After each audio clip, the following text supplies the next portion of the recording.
Good evening, Your Excellency. Good evening, all members of the delegation and members of the Executive Board of Board Seats.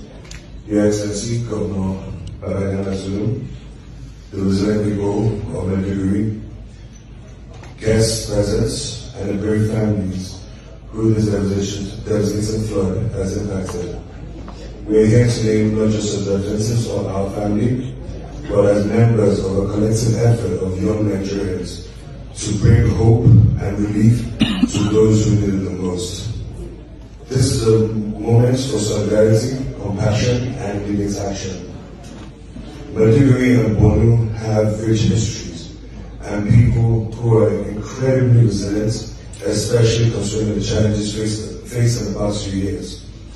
This is why when such a painful national tragedy occurred, it deserves our collective efforts, support,